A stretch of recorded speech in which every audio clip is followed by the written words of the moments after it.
Assalamu alaikum dear viewers, and welcome to our Learn Arabic show. Right, so in our previous session we were discussing about the mu'rab and the mubni.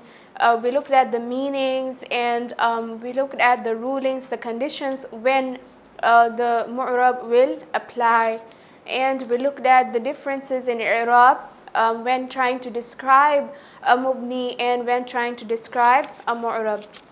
Now today we will be looking at mubni and mu'rab, but in more depth. So I'll be giving you examples as well. So we'll start with the mubni, the indeclinable. So we have al-mubniyu,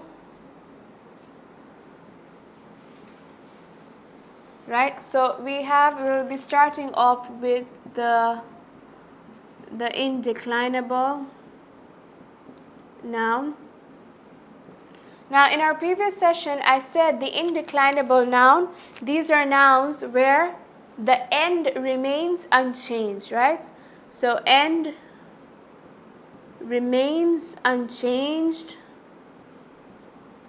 irrespective of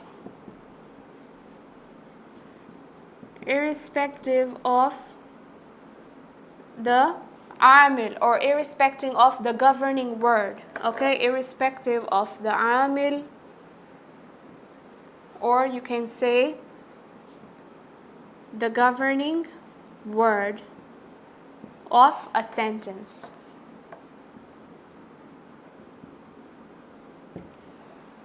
Alright, so I'll be giving you examples.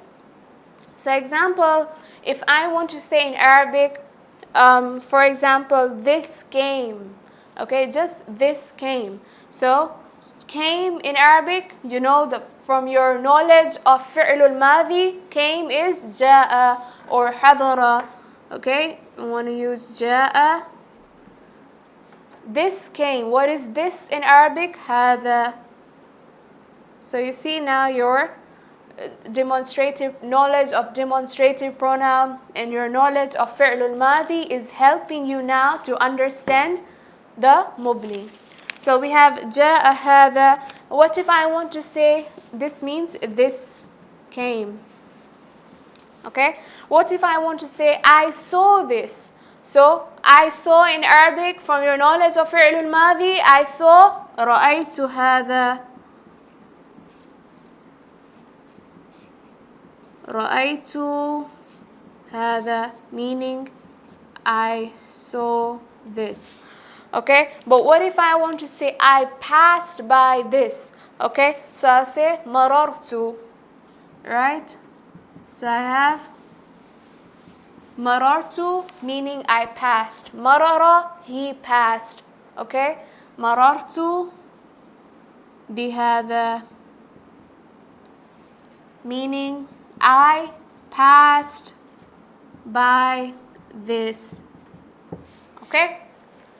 جاء هذا, رأيت هذا, مررت بهذا. Do you see a trend? Something that is unchangeable. We're discussing about mubni. Something that is indeclinable, irrespective of the governing word of a sentence. So, what is that word that is unchangeable?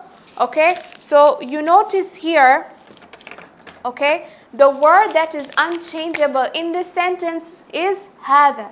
So hadha, okay, remains the same. Okay, so hadha remains the same. Here again, hadha remains the same.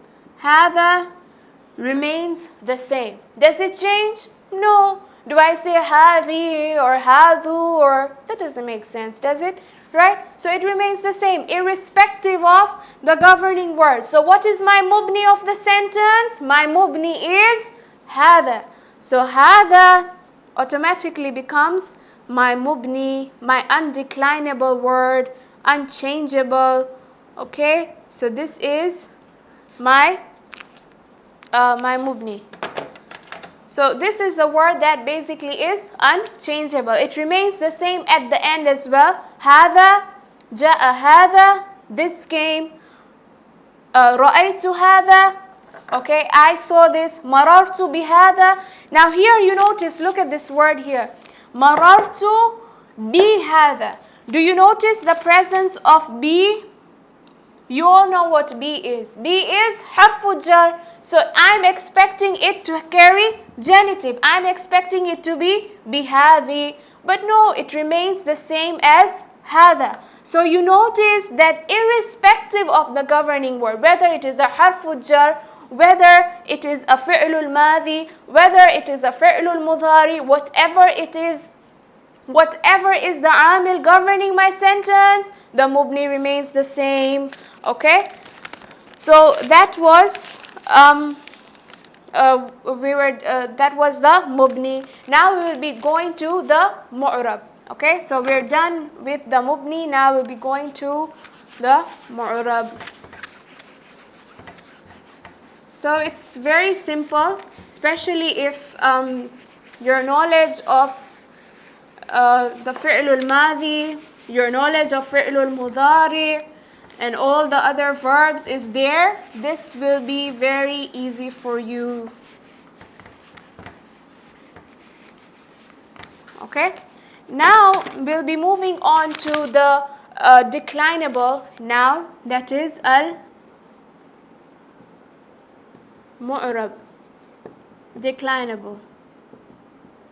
Declinable noun. Right? So these nouns are those ones that can change. So the end of the word can change depending on the governing word. Okay? Whose end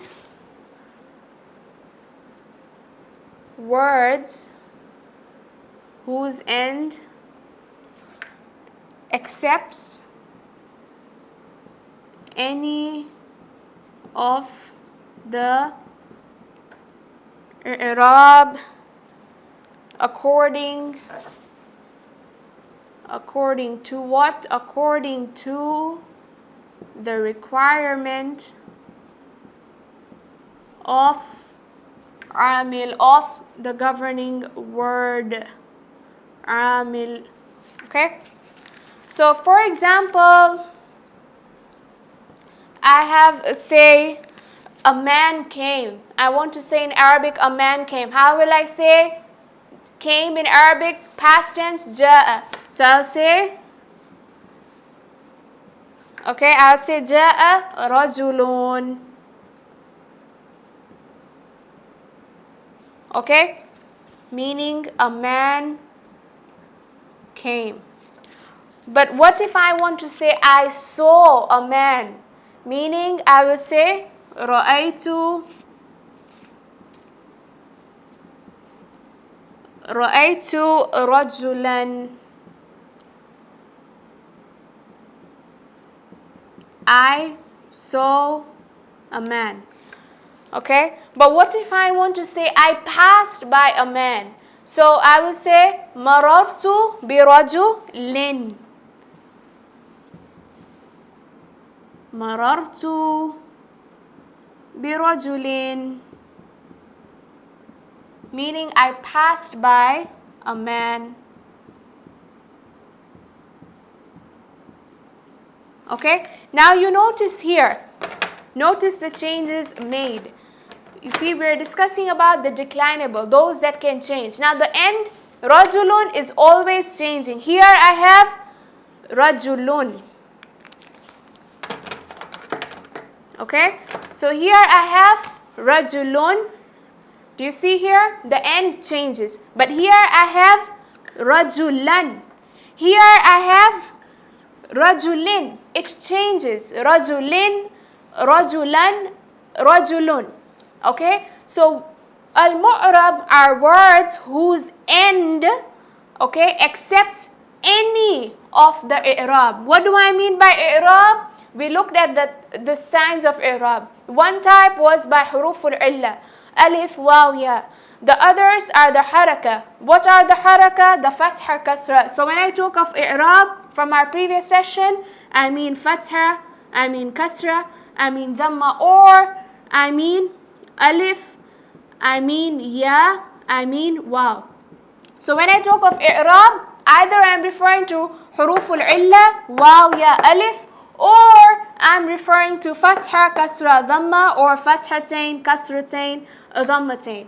Okay, so words whose end accepts any of the i'rab according to the requirements of amil, that is the governing word.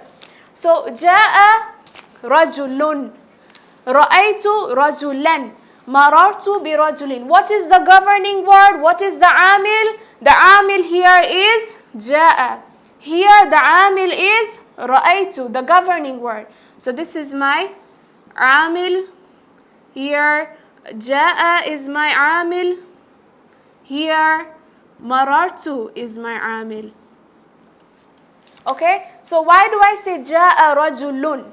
Remember from our grammar classes in the previous session, a man came.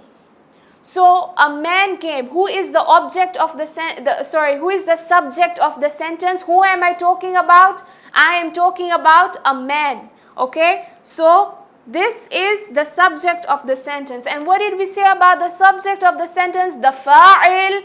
If you remember from our previous sessions, the fa'il of the sentence always carries a dhammatain. That's why here dhammatain. But here رأيت رجلا. Here you notice it carries fathatain. Why fathatain? I saw a man. Who is the subject? Whom are we talking? We're talking about me. Who saw a man? I saw a man. So man is the object. Okay? It's like verb, subject, object. The subject is I. The verb meaning saw. The object of my sentence is rajulan. And what did we say from our previous class about object? Object is always going to carry an accusative, be it accusative or accusative tanween. Okay, so ra'aytu rajulan. Why? Because this is the object of the sentence. Here this was the subject. Here man was acting as subject of sentence. Here man is acting as object of sentence. What about here? Here we notice kasratain. Now here dhammatain, fathatain. Here why kasratain? Because of the presence of harful jar. What is the harful jar? B. Because of this B, the harful jar. Okay, because of the harful jar here, B, this becomes a kasratain. So of course this also acts as object, but it is preceded by a harfu jar. So you notice that this word rajulun comes under mabni. It is changeable depending on the amil, depending on the context of your sentence. Okay, so therefore you notice that the amil changes depending on the context of the sentence. So now we will be looking at just a few types of the mu'rab, and in our next class we'll be finishing the mu'rab and the types of mubni as well. Just wanted you to see how the changes occur in mu'rab and how it does not change when it comes to mubni, right? So now we'll just be looking at a few types of mu'rab. Like how can you tell that this noun is a mu'rab? Okay, how can you know? Or whether this noun is not a mu'rab, right? So now we will just look at one type of mu'rab.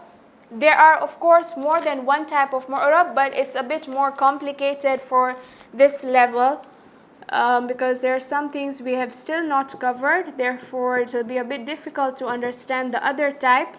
So we will be just looking at one type of mu'rab.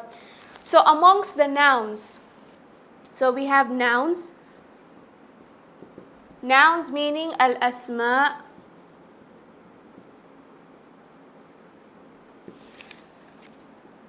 Okay, amongst the nouns, these nouns which accept i'rab changes, which accept, you know what I mean now by i'rab? These nouns which accept i'rab changes, okay, they are called mu'rab. Example, we looked at rajulun. Example, rajulun. You can look up other nouns on your own as an assignment. Look up other nouns of mu'rab and mubni, right? So example, we saw rajulun in the context of the sentence.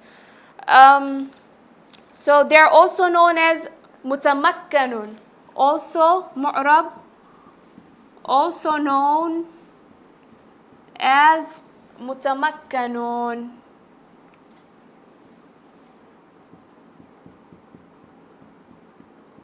Okay, so these nouns which give place to i'rab change. So these are just synonyms, mu'rab, mutamakkanun, okay, they change.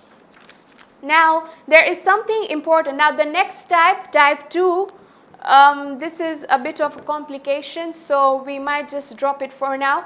In our next class, we shall be continuing with the types of mubni. But something very important to note before I end my class for today, the nouns are mu'rab only if used in a sentence. Only if used in a sentence. Okay? Such words will become mubni. Okay, so so nouns are only mu'rab if used in a sentence. If not used in sentence, they become what? They become mubni. If they are used in a sentence, they become mu'rab. If they are not used in a sentence, they become mubni. Okay? So, for example, I have the word baytun. Okay? So, example, baytun. Now, baytun on its own, baytun here is not in a sentence. The word on its own carries, will I say it carries a dhammatun, or will I say it carries a dhammun? What i'rab will describe this? Of course, the i'rab that will describe is it dhammun. Okay? So this is a dhammun. So this i'rab that describes it is not dhammatun, because dhammatun is only for mu'rab, and the word is only mu'rab if it appears in a sentence. If it does not appear in a sentence, the word is not mu'rab. Okay? So baytun, this is represented by dhammun. Okay? But here, if I use it in a sentence, so for example, if I say something like fil, say I have fil,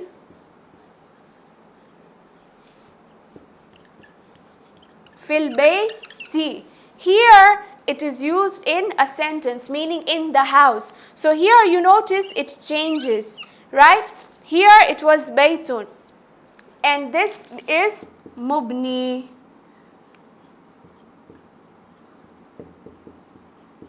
But here you notice it is used in a sentence. Therefore, this will be represented. Here we have kasratun and not kasrun. So we have kasratun and it is a mu'rab. So I hope you get the picture. Okay? So what I'm trying to say here is that if the noun is not in a sentence, if the noun is in itself on its own, then that noun is mubni. Okay? And it is represented by the i'rab of mubni. Example, dhammun, the end.